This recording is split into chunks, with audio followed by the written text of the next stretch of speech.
Hello and welcome to a quick FlowTools instructional video on parametric plotting.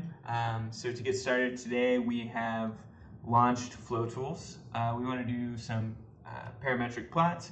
Those are located in the plotting dashboard. So from the landing page here, the first thing we're going to do is launch the plotting dashboard. Now when we launch the plotting dashboard, it's going to realize we have no cases loaded and ask us to load some cases. So for this example, we're going to pull data from some steady state cases. So I'm going to go into my folder with steady state cases. I'm just going to go ahead and select them all and then select continue. So now we've landed at the plotting dashboard. You can see we have multiple options for how to plot data. Here on the right, you can see a lot of the different variables showing up. So for like the trend profile plot, we're going to select the parametric plot here. The section on the right changes here to start that. So the first thing we need to do is select an X variable. So here we're going to go and edit the X variable. Today we're going to look at the pipe diameter. So to find the pipe diameter, which is a scalar, we could filter down to scalars, and we see it here for the different pipes. There's also lots of other options. We could search for it by diameter. We could search for it by pipe. And locate the one we wanted.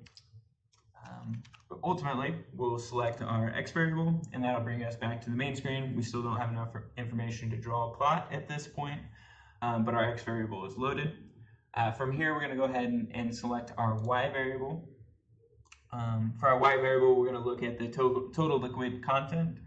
That is a trend variable, so similarly, we could filter down to just the trend variables, and we can find it here at the bottom. We can also search for it by description, so total liquid content, and we see it there. We can also search by the acronym, but we're going to go ahead and select that variable. So at this point, the total liquid content is a trend variable, so it is a lot of points over a time series. So to plot that across multiple cases, we need to condense that into a single point. So we're going to have to run a calculation on that.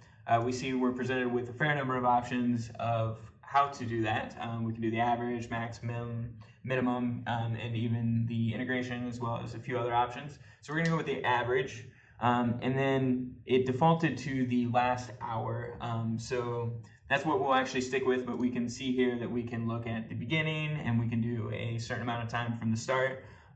We can do a span, just 2 arbitrary points, as well as we can do all the values. So we'll stick with the ending over the last hour, and we'll come back out to the main screen here. We have our X and our Y variable here, and we have 6 points from multiple cases plotted as a single series. Which might not be the most useful way to summarize this data for us. So there's a few different options we could do at this point. We could add some filters to get rid of some of those points.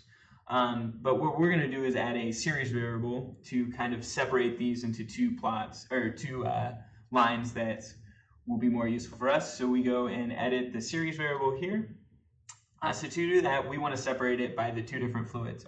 We have a rich fluid and a rich gas and a lean gas here. So to do that, similar to the other searches, we can search for the fluid, and we see it here for the outlet. Since that's as text, we can similarly filter down and get rid of everything and see it here. So if we go ahead and select that, we now have the graph. We see the graph split into 2 separate series.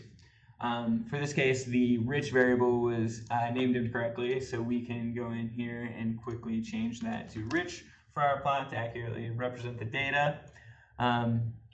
So now we're back at this main screen, and we can see that we've quickly summarized the information from 6 different cases into a single plot. And we can go ahead and, similar to any of our other plots, go and export that. You have all of our export options for how to get that out. So very quickly, just to review what we've done, we launched the plotting dashboard. We loaded our 6 cases. You can also go to the cases tab over here and select your cases. Back in the tool, we added an X variable and a Y variable. The Y variable is trend variable, so we had to collapse that time series of points into a single point. And then to make what we were trying to plot more useful, we went ahead and separated that series out into two different series, separated by organized by fluid. Thanks for your time, and goodbye.